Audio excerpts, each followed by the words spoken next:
At the end of 2018, I quit my job at Disney. I wanted to do something else. It wasn't fulfilling. So I decided to quit and travel for a year. Taiwan was my first stop. I was going to try living here for 2 months. After that 2 months, there's no better place in the world. I knew I wanted to be here. I canceled all my other trips. Like, I'm going to stay in Taiwan and I'm going to build something. So I tried it on passive income streams. I tried starting my own Amazon business, my website, my blog, all very unsuccessful when compared to YouTube. And that's when I started making more YouTube videos. So I found out people are interested in this, people want to learn, and the content available at the moment wasn't that great. So it's just being able to teach people well, where they can make their own opinions, they can use all the tools available to them so they can make the best decisions. I just love that and fell into it naturally, that true organic understanding of yourself. And I think that's so cool. Hello everyone, welcome to our show today. My name is John Drummond or Yang Haoen. Hello， 大家好，欢迎各位再度来到 NG 英文，我是 Angela。We have a great episode for you today with my good friend Dan, who's known around the YouTube community as Full Value Dan. 是的，今天我们邀请到一位专门分享加密货币相关内容的 YouTuber 网红 Dan 来跟大家聊货币投资。My guest today is American, but has been living in Taiwan for a few years now. He is a full-time YouTuber, lover of learning new things, getting the most value for himself and for you, and so much more. So everyone, please welcome Dan. Hi there, I'm Dan. Got a YouTube channel, Full Value Dan, and here to talk about life, crypto, language, and whatever else we can fit during this show. Thank you for that intro. I love it. True content creator right there. Yeah. A lot to talk about today. Some of my favorite topics, including financial responsibility, financial independence. But never financial advice. But never financial advice. That is right. Yeah. What a plug. The plug of 2020 through 2021, I feel. Yeah, it's like just opinions, yeah. Yeah, opinions. Yeah, so you have created a very successful YouTube channel focusing on just how you have added value to your life. Shout out to Full Value Dan as the plug. And recently, I'd say in the past 4, 5, 6 months maybe, you've really been focusing on crypto education, the language around crypto, and how to kind of keep everyone in the know about all the changing projects. So Dan, thanks for joining us here on the show. Thanks for having me. Awesome, man. So I loved your intro, but yeah, can you give a little bit of an introduction again about yourself and what your YouTube channel is about? Okay, so for myself, I create finance and crypto content on YouTube.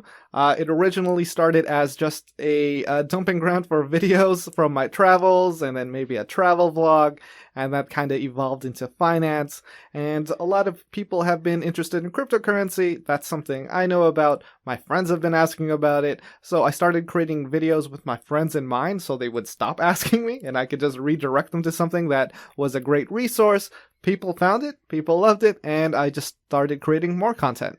Yeah, I love that. And it's so great because it is that organic growth, and you were already creating this kind of for yourself in the sense of you were always hunting for deals. So yes, it started, like you said, it started with your travel videos, but evolved from what I saw anyway with your history was it evolved into like great deals for, airlines and credit cards and yeah, that's been one of my big passions for over the past decade. That's how I became financially responsible. I used to have a lot of debt, used to go out all the time, use credit cards very irresponsibly.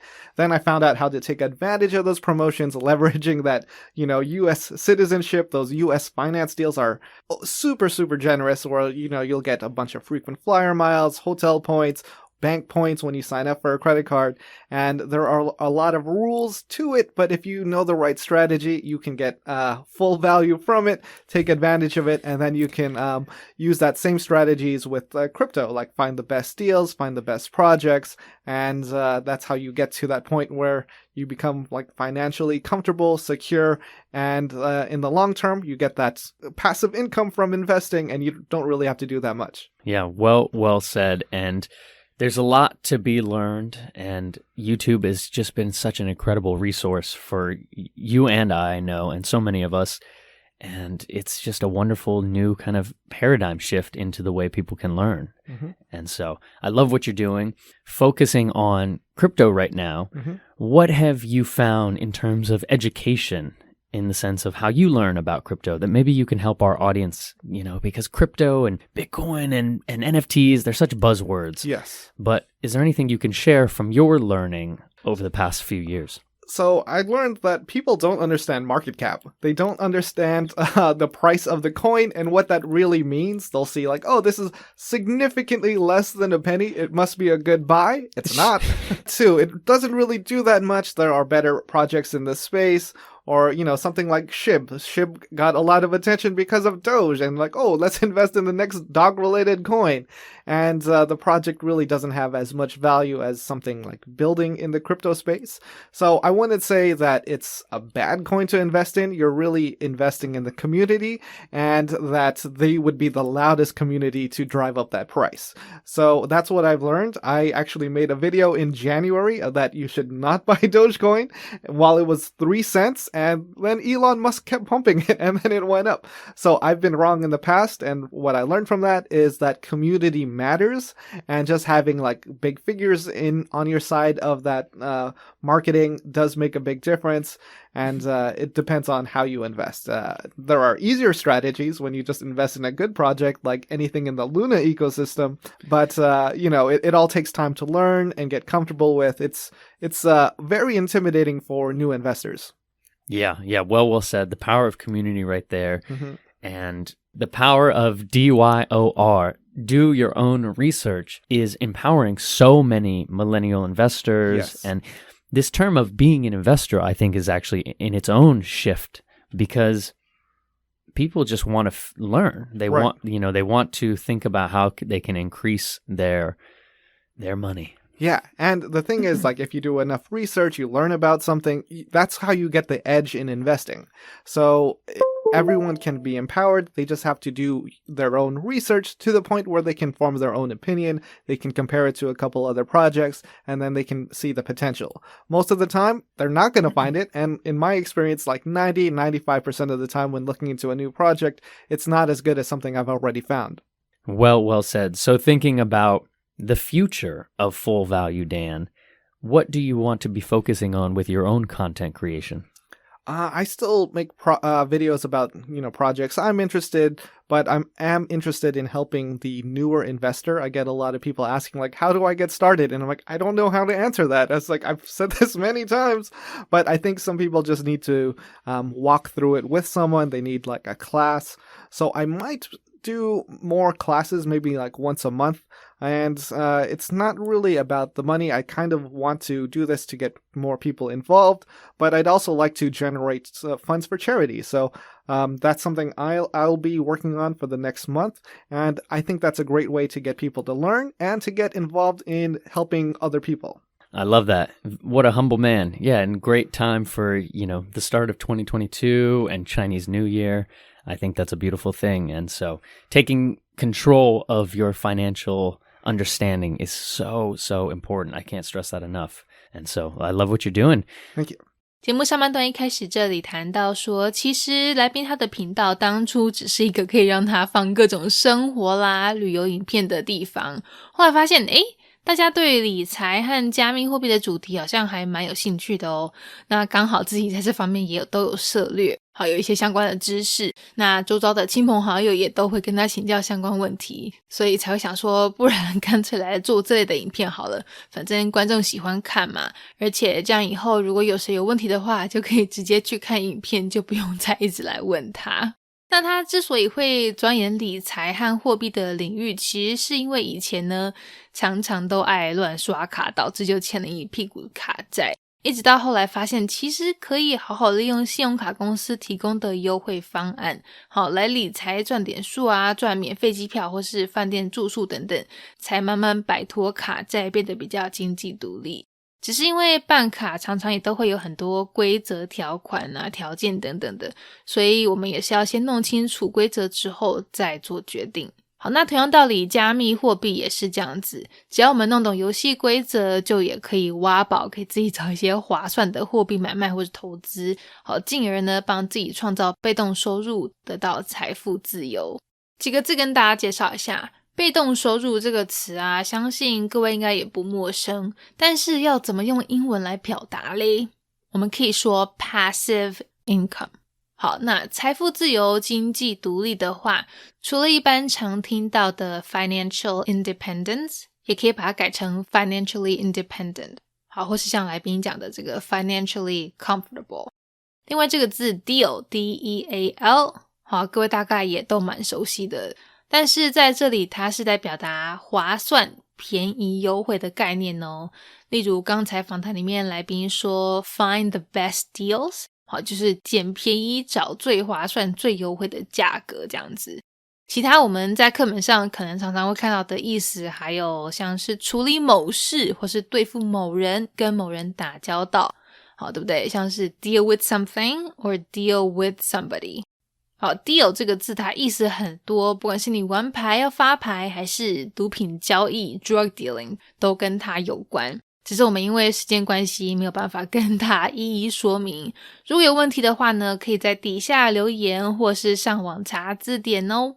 好，回归正题，如果听众朋友你刚好是加密货币新手，对一拖拉库的 NFT 新兴行话用字这些 buzzwords， 好，或是可能像是交易技巧等等，对这些都摸不着头绪，不知道怎么下手的话呢，这边来宾建议你可以先从加入社群开始去好了解整个运作方式，不要说一刚开始接触虚拟货币看到这个多吉币啊，好，他们说的这个 Dogecoin 或是有人讲 Dogecoin， 好，看它便宜到不行就手刀买下去，不要哦，要像这样刚刚讲的这个 DYOR Do your own research， 自己要做功课，要知道是怎么一回事之后再做下一步。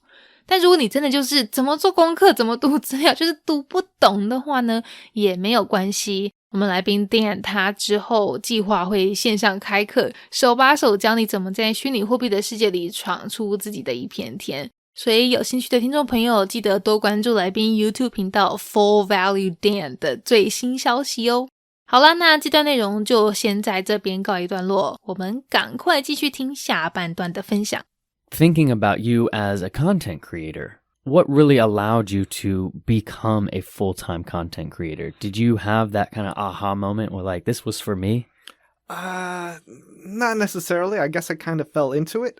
So at the end of 2018, I quit my job at Disney, and very comfortable, very easy, but I wanted to do something else. It wasn't fulfilling. So I decided to quit and travel for a year.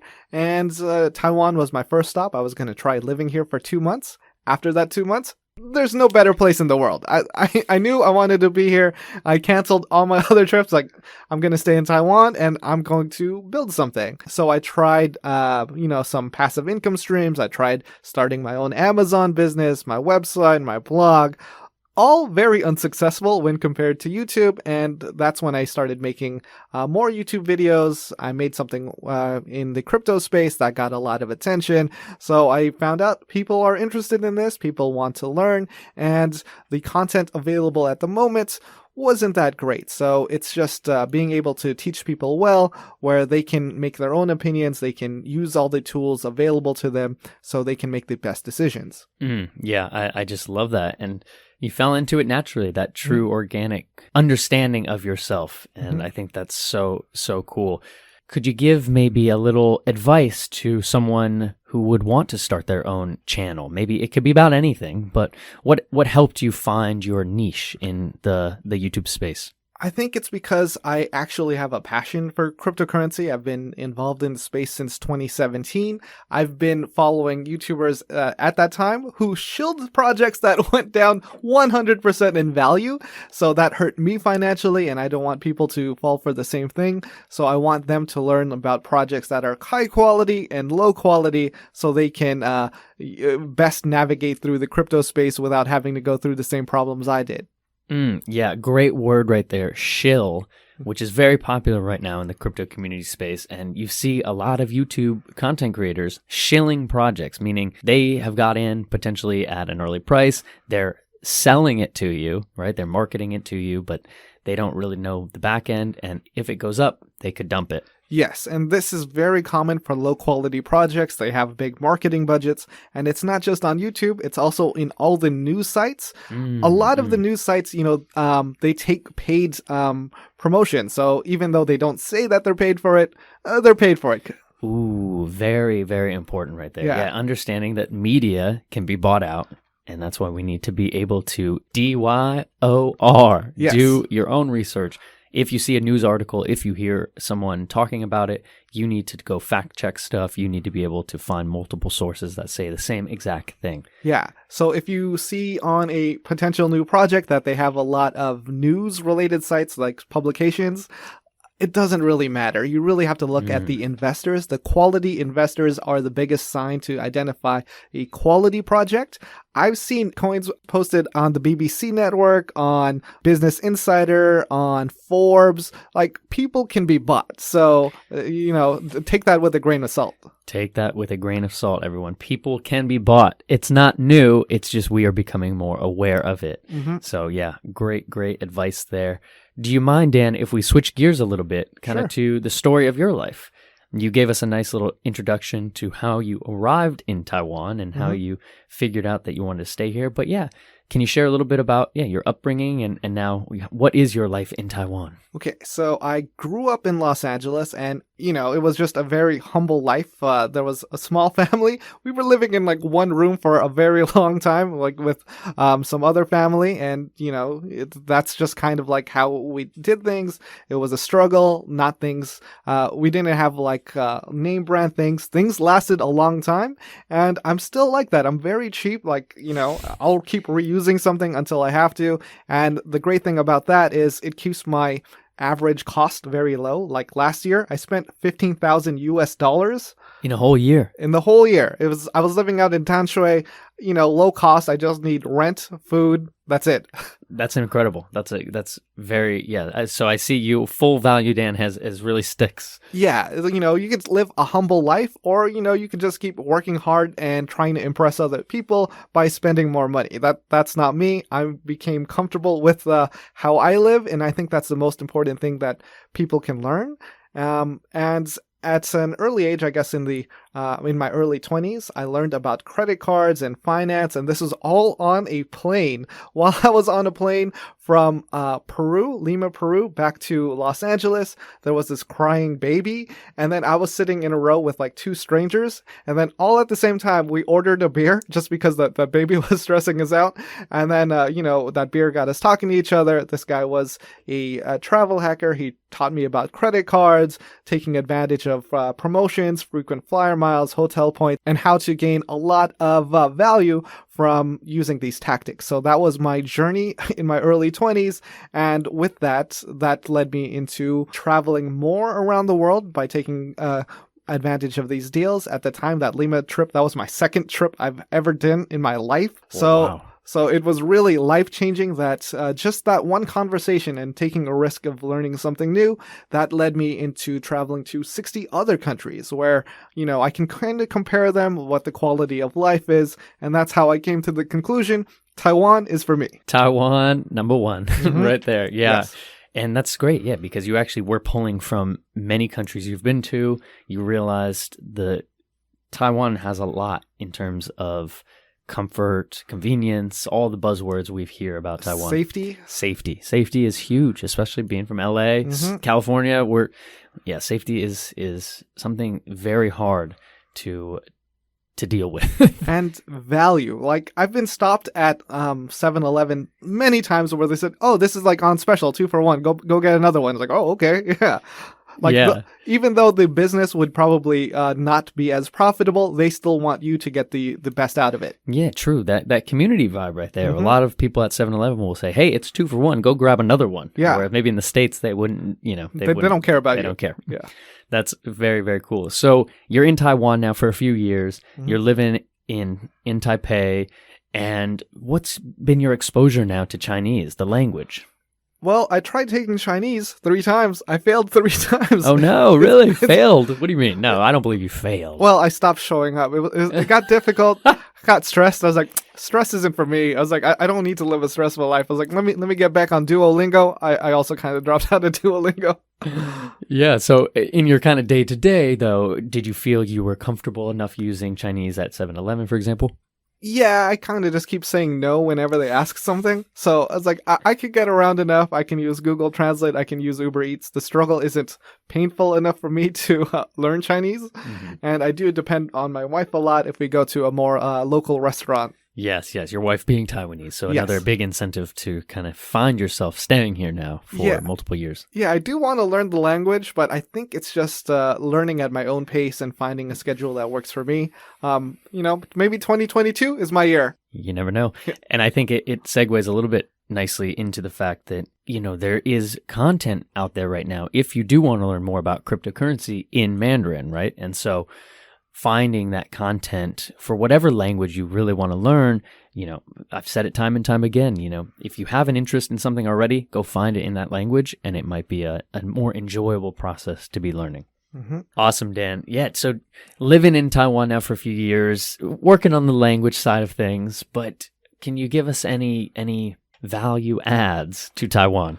Taiwan, incredibly safe, incredibly honest people. One time I was in Taichung, I was in the art park, I dropped my wallet and I did not know I dropped my wallet there. I got back to the hotel, couldn't find my wallet, and then had to think like, okay, where is it? So my wife, Taiwanese, told me to start calling around, check the hotel, call their front desk. Maybe I dropped it in the lobby. Since we were at the art park, she called them to say, hey, did you guys find a wallet? And they did. And then we got back to the Taiwan art park. We went to their information desk. They had my wallet. And then they were telling my wife that they tried calling the number on the ID. It was actually a student ID for one of the language schools I kind of dropped out in, so they weren't going to track me down. But it was really nice that they found a wallet, all the money was there, and they did the best they could to try and get in contact with me. Yeah, that is, we can't state that enough, because both of us being from California, if we dropped our wallet in California, never again. Gone. I left my wallet in a taxi, and the taxi driver tried his best to come drive back into the town I was in. And where he dropped me off, he came up and knocked on like all the doors. Wow. And I was just like blown away. Amazing. I was like, take all that money that in this wallet because you deserve it. Yeah, that honesty and that effort. Yeah, the honesty, the effort. Shout out to Taiwan. Mm-hmm. I guess we're preaching to the choir being on a Taiwanese show, but it can't be understated. So shout out to everyone in Taiwan. Love it. Awesome, Dan. Well, thank you for joining us out of your hectic schedule with content creation and sharing a bit about your journey with YouTube and Taiwan. The last question I love to end NG England with is, if you could go back and talk to a younger Dan, would there be any advice you give yourself about financial responsibility? Buy Bitcoin. Buy Bitcoin. You heard it here. Full value Dan. The man, the myth, the legend. Buy Bitcoin. And if you don't know at this point the value add of Bitcoin, you got to do what? DYOR. Do your own research, not financial advice. I feel like this just became a crypto channel now. We can dabble. Yeah. Awesome. Buy Bitcoin, and we'll see you on the other side. Thanks for joining us, Dan. Thanks for having me. 节目下半段这里呢，我们听到的是来宾他当初会开始做影片的原因。原来是他在2018年的时候离开原来在迪士尼的工作，想说呢给自己来个解放，来旅游一下。结果旅游第一站来台湾之后，就不小心太喜欢这里，就住下来了。好，那住下来之后，当然就是要开始想办法工作赚钱嘛，对不对？他那时候就想说，可以试试看被动收入，所以就尝试各种网络上的工作，想架网站、弄部落格啊，好，或是在亚马逊上面开店卖东西等等，做各种尝试。但不管是哪一种，都没有他在 YouTube 上面做影片来的成功。那加上他本身就对货币投资很有兴趣，也曾经因为听信网络某频道的建议，结果大赔，所以希望可以透过他的影片，好来跟大家分享他的经验和对加密货币的了解，以避免更多人走上他的后尘。但说来说去主要还是就是真的自己要做功课，要 DYOR 要 do your own research。 这个用法呢在加密世界里也是真的很常出现，大家可以先在这边先熟悉一下它的用法。好，那除了要做功课以外，在读文章读相关资讯的同时呢，我们也要适时的保持着一个怀疑的态度，好，去进一步做讯息查证。因为现在真的有太多作假的，甚至有的新闻媒体啊也会被收买，所以大家好，来宾真心建议最好的办法呢就是自己做功课，加入社群，好，学着呢去分辨 NFT 作品品质，去看人家投资人有哪些是不是值得信赖的，而不是一昧去听人家说买什么就买什么。这边几个字我们听一下，刚刚说的这个讯息查证啊，真的是这几年在网络上接收新资讯的时候很重要的一个动作，好，对不对？要确认到底讲的是真的是假的嘛。好，它的英文说法我们可以用 fact check 来表示。fact 就是事实嘛，那 check 就是去查证。那被收买除了我们一般知道的这个 bribe 贿赂以外，也可以用刚才他们提到的这个 be bought out， 好，被买断被收买这样子。另外这句 take that with a grain of salt 也是一句很道地很实用的片语哦，它有对事情采取怀疑态度的意思。好，我们活在网络资讯眼花缭乱的时代，真的得到的资讯不能全盘接收，要留点怀疑的空间保护自己。接下来我们这位来自加州洛杉矶的来宾分享到，他的成长过程其实过得非常节俭，没有用过任何一个名牌，到现在长大了还是一样节俭到不行，东西呢都是一直用到不能再用才换。后来某天在飞机上跟一位是旅游达人的乘客在聊天啊，就跟他学到说，其实可以透过信用卡公司的各种优惠和点数来理财，也才让他能够有办法以最划算的方式到60几个国家旅游，进而呢在集结多国旅游经验之后分析利弊，决定台湾是最好的地方。好到有一次在台湾某艺术公园掉钱包，还能够1毛不减原封不动的被送到柜台物归原主，让他真心觉得台湾是一个好地方。好，这段有个很道地的用法来跟大家介绍一下。便宜这个概念一出来啊，相信你们脑袋马上联想到相对的英文都是 cheap， 对不对？应该是吧？对，是没错。但其实如果用来形容人的话，也可以用来表示某人很抠很小气。好，那如果是像来宾这样子说自己很 cheap，那就变成带有一种自我解嘲的意味在表达你很节俭的意思。好啦，希望大家都有从这一次的内容学到一些东西。如果真的有兴趣像来宾说的去买比特币的话呢，真的务必要 DYOR， 要先好好做功课再下手哦。 Alright, bye everyone. Bye. Peace. Alright, well that is our NG 英文 show for today. We hope everyone enjoyed listening to that. You can connect with us on Facebook, Instagram, YouTube, and now Spotify. You can search NG 英文 or you can search on IG NG English ICRT. And don't forget to tune in every Wednesday morning from 6:30 to 7 and Wednesday night from 9 to 9:30. We'll catch you on the next episode. Bye-bye. 好啦，今天的节目就到这边告一段落啦，感谢各位的收听，别忘了订阅我们的 Spotify 还有 YouTube 频道哦。那喜欢我们节目的话，也要记得到 Instagram 到 IG 上追踪我们哦。如果各位有什么其他问题是想要问来宾的，也请欢迎在底下留言告诉我们，我们一定会想办法帮你问到手。好啦，那就下周在空中相会咯，拜拜。